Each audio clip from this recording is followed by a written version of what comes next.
వైఎస్ఆర్సీపీ నేతలకు ఒక థ్రెట్ మొదలైందా? ఇప్పటికే తెలుగుదేశం పార్టీ అనౌన్స్ చేసింది ఆల్మోస్ట్ మేము డోర్స్ క్లోజ్ చేసేసాం, ఎవరిని తీసుకోవట్లేదు అనేది. కానీ గతంలో జగన్మోహన్ రెడ్డి గారు అధికారంలో వచ్చిన తర్వాత టీడీపీ నుంచి కొంతమంది నాయకులు సపోర్ట్ చేశారు, 4 ఎమ్మెల్యేలు వచ్చారు. అంతకుముందు కూడా వైసీపీ నుంచి టీడీపీకి వెళ్ళారు. కానీ ఈసారి ట్రెండ్ మార్చారా చంద్రబాబు నాయుడు గారు? లేదు అంటే గత రాజకీయాలు, గత పార్టీలు టీడీపీ కూడా చేసింది, ఆ రాజకీయాలు ఇప్పుడు చేయకూడదు అనుకుంటున్నారా? అదే కనుక జరిగితే ఇప్పటికే పార్టీ మారాలనుకుంటున్న వాళ్ళు తెలుగుదేశం పార్టీతో టచ్లో ఉన్నారు కొంతమంది నాయకులు అనేది. వాళ్ళ భవిష్యత్తు ఏంటి? తెలుగుదేశం పార్టీ నమ్ముకున్న నాయకుల అగమ్యగోచరంగా మారబోతుందా వాళ్ళ రాజకీయ జీవితం? ఇది అంశం మీద చర్చించే ప్రయత్నం చేద్దాం. సార్, ఓపెన్గా అంటే ఇప్పుడు మనం కొత్తగా ఏం చూడట్లేదు. ఇంతకుముందు 23 మంది ఏళ్ళు తీసుకున్న, ఏళ్ళు మార్చిన, మన 4 వచ్చినా అవి సరా మామూలుగా నడిచేవి రాజకీయాలు. ఈసారి ఫ్లో ఎక్కువ ఉందనో, లేదంటే ఎక్కువ మంది ఎమ్మెల్యేలు ఉన్నారనో క్లోజ్ చేశారా? లేదంటే ఒక 4-5 నెలల తర్వాత మళ్ళీ ఈ గోడ మీద రాజకీయాలు అనేది వెళ్తా ఉంటాయి, గోపీల రాజకీయాలు నడుస్తూ ఉంటాయి? ఇప్పుడే అవసరం ఏముంది, ఎలక్షన్స్ ముందు చూసుకుంటారు. ఇప్పుడు ప్రజెంట్ అయితే ఆల్రెడీ ఫుల్ ప్లెడ్జ్డ్గా ఉన్నారు కదా, ఎందుకు కంగారు పడాల్సిన పనే ఉంది. రెండోది, ఇదివరకు వాళ్ళకి 45% ఓట్లు ఉన్నది కాబట్టి వైఎస్ఆర్ కాంగ్రెస్ పార్టీ దాన్ని దెబ్బతీయాలంటే ఎమ్మెల్యేలందరినీ తీసేసుకుంటే ఆటోమేటిక్గా అయిపోతుందని తెలుగుదేశం పార్టీ భావించింది. అది కాస్త 50కి వెళ్ళింది. కాబట్టి పార్టీలో నాయకులు, ఎమ్మెల్యేలు మారిపోయినంత మాత్రానో, నాయకులు మారిపోయినంత మాత్రానో పార్టీ పోతుంది అనుకుంటే భ్రమ. అది ఏ పార్టీకైనా సరే జనంలో ఉండేటటువంటిది బేసు. ఈ నాయకులు అనేటటువంటి వాళ్ళు యాడెడ్ అడ్వాంటేజే తప్పించి వీళ్ళ వల్లనే ఓట్లు వచ్చేస్తాయి అనుకునేటటువంటి భ్రమలో ఇప్పుడు ఏ పార్టీ కూడా లేదు, గ్రహించింది. దానికి తోడు ఇప్పుడు తీసుకొచ్చుకుని ఎందుకు మళ్ళీ పెంట పెట్టుకోవడం? ఇప్పుడు ఆల్రెడీ ఉన్నాడు ఒక ఎమ్మెల్యే పరిధిలో, ఓడిపోయిన ఎమ్మెల్యే క్యాండిడేట్ని తెచ్చుకుని గెలిచిన ఎమ్మెల్యేకి ఓడిన ఎమ్మెల్యేకి మధ్యన విభేదం ఎందుకు? అంతే. ఇప్పుడు దానివల్ల ఇప్పుడు ఇక్కడ నేను నష్టపోయింది ఏంటి? ఫర్ ఎగ్జాంపుల్ 2014లో ఆదినారాయణ రెడ్డి వీళ్ళందరినీ పట్టుకొచ్చారు. 23 మందిని పట్టుకొస్తే 22 మంది ఓడిపోయారు కదా. అట్లాగే నిన్న వీళ్ళు 4 తెచ్చుకుంటే 4 ఓడిపోయారుగా. అవును, బేసిక్గా అంటే అది అన్న ఒక సాంప్రదాయం. వచ్చిన వాళ్ళు ఓడిపోతారా? అంటే అధికారంలో ఉన్నటువంటి పార్టీ వాళ్ళు చేర్చుకుంటే ఓడిపోతున్నారు. ప్రతిపక్షంలోకి వెళ్ళిన వాళ్ళు గెలిచారు కదా ఇప్పుడు.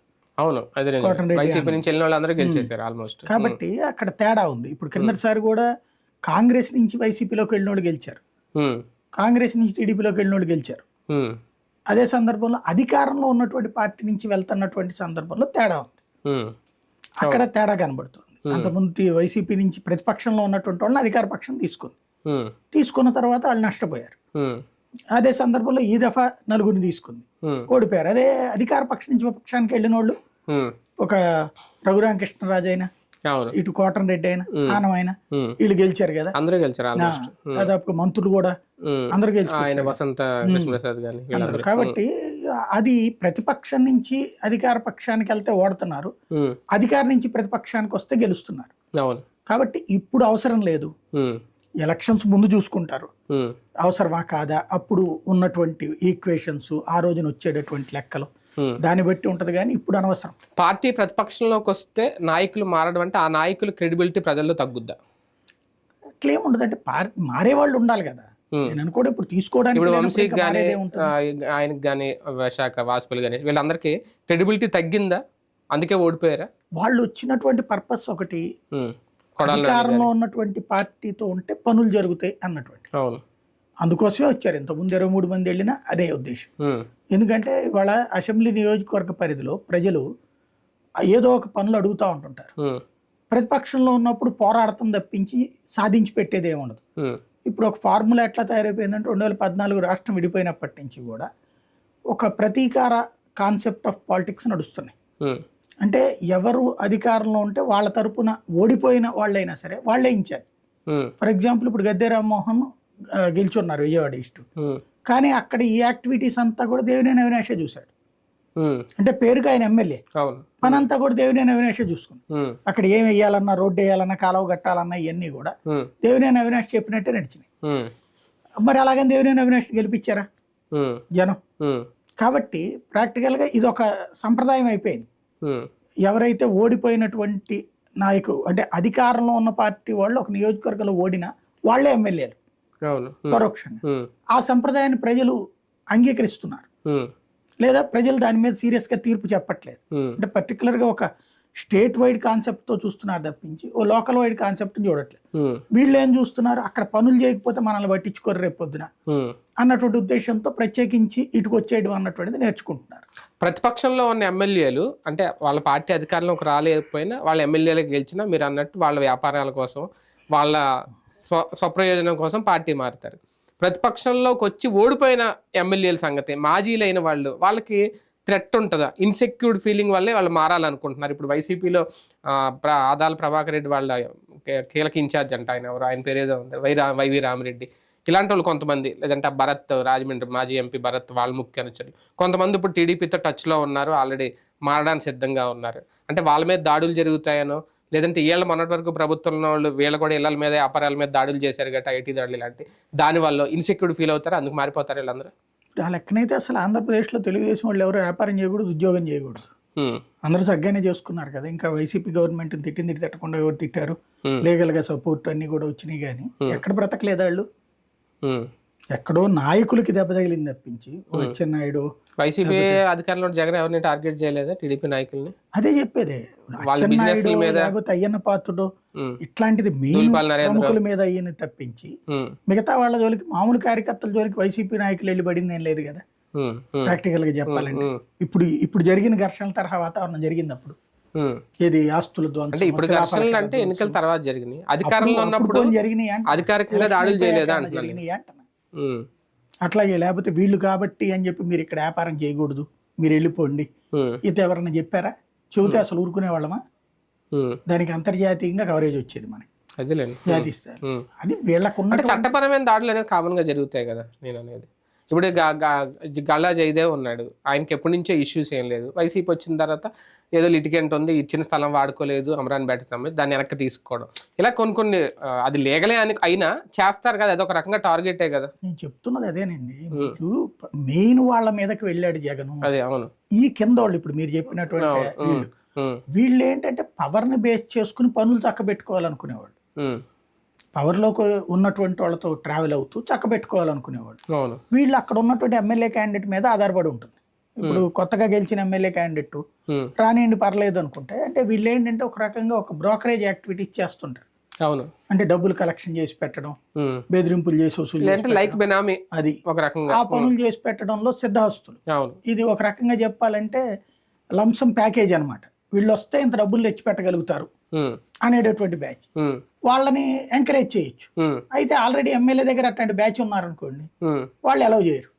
Simple logic. కానీ ఆ ప్రాంతాన్ని బట్టి కూడా అవసరాలు ఉంటాయా పార్టీకి? ఆ ఏరియాకి సంబంధించిన నాయకులు మనం తీసుకుంటే భవిష్యత్తులో ఉపయోగం ఉంటుంది. అట్లేముండదు. తెలుగుదేశం పార్టీకి ఇప్పుడు ఇంత గెలిచిన తర్వాత ఇంకా ఈళ్ళు వస్తేనే నాకు 4 సీట్లు వస్తాయి, 4 ఓట్లు వస్తాయి నాకు అంత అమాయకత్వం దానికి లేదు. వాళ్ళు పోయినంత మాత్రం ఇట్లా అయిపోతుందని వీళ్ళకి లేదు. ప్రాక్టికల్ గా ఇప్పుడు బేసిస్ నడుస్తున్నది ఒక సైద్ధాంతిక కాన్సెప్ట్, కూటమి వర్సెస్ వైసీపీ. అందులో వైసీపీ దెబ్బతింది. 2014లోనూ కూటమితో అన్నప్పుడు దెబ్బతింది, 2024లోనూ కూటమితో అన్నప్పుడు దెబ్బతింది, 2019లో కూటమి లేదు కాబట్టి గెలిచింది. ఇప్పుడు విధానపరమైన నిర్ణయాలు తీసుకోవాలి జగన్మోహన్ రెడ్డి. వ్యక్తుల పరమైనటువంటి అంశాలు అంటారు, లోపాలు ఓడినప్పుడు 100 చెప్తారు, గెలిచినప్పుడు ఏ కారణం మీద గెలిచినట్టు అప్పుడేమంటారు, చంద్రబాబు నాయుడు అరాచకాల మీద అని చెప్తారా? ఇప్పుడు జగన్మోహన్ రెడ్డి అరాచకాల మీద అని చెప్తున్నారు, అప్పుడు అదంటారా? ఇప్పుడు పోనీ అప్పుడు తెలుగుదేశం వాళ్ళు ఒప్పుకుంటారా? ఇప్పుడు వైసీపీ వాళ్ళు ఒప్పుకుంటారా? కాబట్టి ఇవన్నీ ఎవడి లెక్క వాళ్ళదే. మనం ఒకటి మనసులో అనుకుని దీని ప్రకారం ఇట్ అయిపోయి ఉంటదిలే అని అనుకోవడమే. ప్రాక్టికల్ గా ఏంటంటే ఒక జట్టు కట్టినప్పుడు వచ్చే బలం అనేదాన్ని వీళ్ళు ఫేస్ చేయలేకపోయారు. జట్టు కట్టిన 2 సార్లు ఓడిపోయారు, ఇండివిజువల్ గా ఉన్నప్పుడు గెలిచారు. ఇండివిజువల్ గా గతంలో కూడా 2014 ముందు తెలుగుదేశం వర్సెస్ వైసీపీ అప్పుడు 2009-14 మధ్యలో జరిగింది. అప్పుడు వైసీపీ డామినేట్ చేసింది, అందుకని జట్టు కట్టింది. జట్టు కట్టాక వైసీపీ ఓడిపోయింది 2014 ఎన్నికలు. 2019 ఎన్నికల్లో ఎవరికో దోవనాళ్ళు పోటీ చేశారు కాబట్టి గెలిచింది. ఇప్పుడు విడిపోయింది కాబట్టి, ఇప్పుడు వాళ్ళందరూ కలిసి ఉన్నారు కాబట్టి దెబ్బతిన్నారు. అంటే ఇండివిజువల్ గా చేస్తున్నప్పుడు విధానపరంగా దెబ్బతింటున్నారు. ఇంకోటి ప్రభుత్వ వ్యతిరేకత కూడా అక్కడ యాడ్ అవుతుంది ఆటోమేటిక్ గా, ఒక 5% అన్నది. మెయిన్ అంతకు ముందు లేనటువంటి ఒక కుల పోలరైజేషన్ అన్నది చాలా పర్ఫెక్ట్ గా జరిగింది. అందులో రెడ్లు డిజోన్ చేసుకోవడం అన్నటువంటి ప్రధానమైనటువంటి అంశం. ముందు ఐసెటరేట్ చేసుకోవాలా, ఆ పని మీద ఉండాలా, అంతే తప్పించి వీళ్ళు వాళ్ళు వెళ్ళే వాళ్ళని ఆపడము అనవసరం. మళ్ళీ రేపు పొద్దున బాగుంది అనుకోండి వస్తారు, లేదు బాగాలేదు అనుకోండి ఇంకొంతమంది పోతారు. ఎన్నికలకు ముందు ఎన్నికల తర్వాత బాబు గారు అప్పుడు కూడా బాబు గారు కానీ అచ్చెన్నాయుడు కానీ టీడీపీ వాళ్ళు అప్పుడు చేసిన వ్యాఖ్యలు మనం కూడా మాట్లాడుకున్నాం. మాతో 25 మంది టచ్లో ఉన్నారు, 30 మంది టచ్లో. తర్వాత అంతమంది టచ్లో లేకపోయినా కొంతమంది అయితే టీడీపీలోకి వచ్చారు. ఇప్పుడు గేట్లు క్లోజ్ చేసాడు అంటే వ్యూహాత్మకంగానే బాబు గారు మొదటి నుంచి ఇప్పటి వరకు కూడా రాజకీయం నడుపుతున్నారా? ఈ పార్టీకి సంబంధించి చేరికలు లాక్కోవడం లేదంటే బయటకు పంపించడం ఈ అంశాలు ఇంకా వద్దు అనుకున్నారు కింద సార్ చేసి ఫెయిల్ అయ్యారు కదా 2014 ఎన్నికల ముందు చేశారు కదా. ఏది మనం ఎన్నికల ముందు చేశారు కదా. ఎలక్షన్స్ ముందు ఎవరైనా చేసుకుంటారు అవసరాన్ని బట్టి, అక్కడ ఉన్నటువంటి అభ్యర్థులు కావాల్సినటువంటి తీరుని బట్టి. ఎలక్షన్ అయిపోయిన తర్వాత 2014లో తప్పు చేశారు, దానికి 2019లో ఫీల్ అయ్యారు. కాబట్టి ఈ దఫా అవసరం లేదు. అధికారంలో ఉన్నప్పుడు కూడా ఎందుకు, నేను ఇందాక చెప్పినట్టే అప్పుడు ఏంటంటే వాళ్ళకి 45% దాకా ఓట్ బ్యాంక్ ఉంది, ఎమ్మెల్యేలను తీసుకొచ్చేస్తే జగన్ పని అయిపోతుంది అన్న ఉద్దేశంతో ట్రై చేశారు. ఇప్పుడు ఇంకేముంటది, కొంతమంది వచ్చారు కూడా అంతే. ఇప్పుడు ఏముంటది అంటే ప్రత్యర్థిని వీక్ చేయడం అంటే ఉన్న బలాన్ని కూడా లాగేయడం, అవన్నీ పెద్ద లెక్కలోకి రాదన్న. అవన్నీ పాత రోజులు ఒక రకంగా చెప్పాలంటే అప్రెంటిస్ వర్క్ లో ట్రై చేశారు. కానీ ఇప్పుడు ప్రొఫెషనలిజం వచ్చేసింది కదా, పాలసీల బేసిస్ మీద నడుస్తుంది తప్పించి నాయకుడి బేస్ మీద. ఇప్పుడు ఎవరు పేరు కూడా తెలియని వాళ్ళు గెలిచేశారు.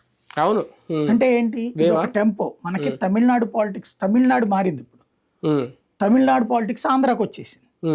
అయితే ఇటు లేకపోతే అటు, వన్ సైడ్ వేవ్లే తప్పించి ఒక సిస్టమేటిక్ థింకింగ్ ఏమీ ఉండదు. ఇది క్లియర్గా వచ్చేసింది స్టేట్కి.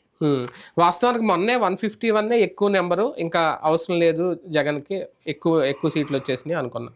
ఇప్పుడు అంతకుమించి ఎక్కువ కూటమి ఓవరాల్గా చూసుకుంటే 164 సీట్లు. అంటే వీళ్ళకి మొన్న జగన్ రాజకీయానికి కంపేర్ చేస్తుంటే బాబు గారు ఇప్పుడు కొత్త రాజకీయం ఏమన్నా కనిపిస్తుందా? వాస్తవానికి ఆయనకు అవసరం లేకపోయినా తీసుకున్నారు, ఇప్పుడు వీళ్ళకి అవసరం లేదు తీసుకోమని చెప్పేస్తున్నారు. అదే అవసరం లేదు అనినే కదా, ఇంకెందుకు అంటున్నా. క్రిందసారి అవసరం లేదు జగన్ ఎందుకే కదా తీసుకోలేదు కదా. వాస్తవంగా జగన్కి అప్పుడు 15-18 మందిని టచ్లోకి అన్నటువంటి ప్రయత్నం చేశాడు నాయకుడు. కాకపోతే తీసుకొచ్చుకుని మళ్ళీ మనం వాళ్ళని ఏమన్నాడు, ఆయన రాజీనామా చేసి మళ్ళీ ఎన్నికల్లో పోటీ చేయమన్నాడు.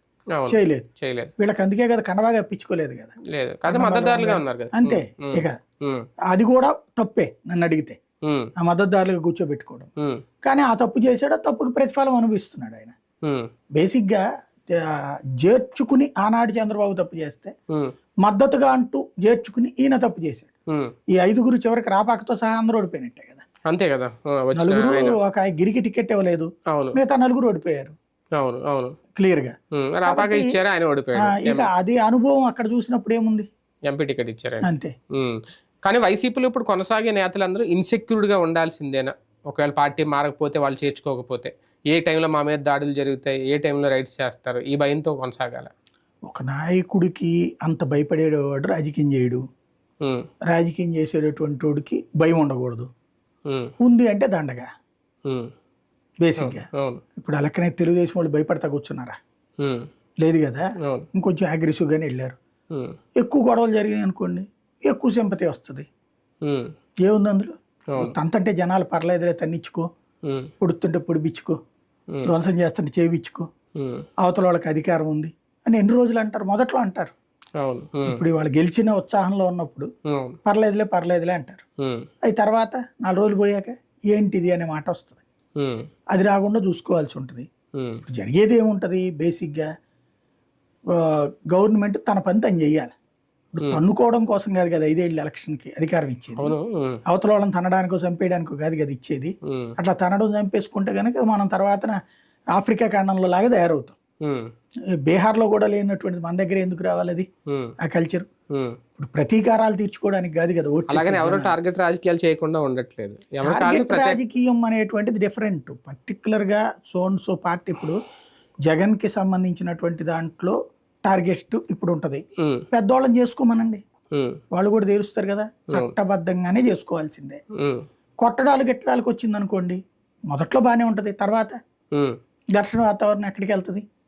ఇంకోటి ఇప్పుడు వాళ్ళని అరెస్ట్ చేస్తే ప్రతీకారం అన్నటువంటి ఫీలింగ్తో ఇటుకు ఓటేసిన వాళ్ళు రేపు పొద్దున వీళ్ళని అరెస్ట్ చేస్తే పర్లేదంటారా? రాజకీయ నాయకుడు కరప్టెడ్ కాదు అని ఎవ్వడనుకోవట్లా. ఇది మనం ఫస్ట్ గుర్తుపెట్టుకోవాలి. తినట్లేదని ఎవ్వడనుకోవట్లా. తిన్నదాన్ని అరెస్ట్ చేస్తే సానుభూతి వస్తుంది అనుకోవడం భ్రమ నన్ను అడిగితే. అయితే ఏంటి అంటే దాన్ని చూసి భయపడడం కూడా లెక్క. అయితే గీతే ప్రతీకారాలు జేసీ ప్రభాకర్ రెడ్డి చెప్పినట్టుగా ప్రతీకారాలు తీర్చుకునే కాన్సెప్ట్ ఈ నడుస్తాయి. అవి ఎన్ని రోజులు నడుపుతారు? ఒక ఏడాది 2 ఏళ్ల పాటు జరపడానికి సిద్ధపడతారు. కానీ దాంతోపాటు ప్రభుత్వ పాలన బాగుందనుకోండి, ఇది మర్చిపోవచ్చు, పట్టించుకోరు. కానీ ప్రభుత్వ పాలన అన్నటువంటి అసలు పరీక్ష అది. ఇంకొకటి లా అండ్ ఆర్డర్ అన్నటువంటి ప్రభుత్వంలో కీలకం. ప్రభుత్వం దారి తప్పితే ఇప్పుడు జగన్మోహన్ రెడ్డికి నోటి దూల నాయకులు తెలుగుదేశంలో కూడా ఉన్నారు, మాట్లాడిన వాళ్ళు ఉన్నారు. కానీ అధికారంలో ఉన్నవాడి అహంకారాన్ని అంగీకరించరు జనం. అధికారంలో ఉన్నవాడి అహంకారాన్ని, అధికారంలో ఉన్నటువంటి వాడి దౌర్జన్యాన్ని ప్రజలు అంగీకరించరు. కానీ ఇప్పుడు అధికారంలోకి వచ్చారు కాబట్టి టీడీపీ నాయకులు కానీ మంత్రులు కానీ వీళ్ళందరూ ఓపెన్గానే చెప్పేస్తున్నారు, మేము ఎవరిని వదిలిపెట్టాం అది ఇదని. ఒక నిజంగా అటువంటి రాజకీయాలు జరిగితే ఎలాంటి సింపతి వస్తుందని టీడీపీ చవి చూసింది. బాబు గారిని అరెస్ట్ చేస్తే ఏం జరిగింది ఏంటనేది.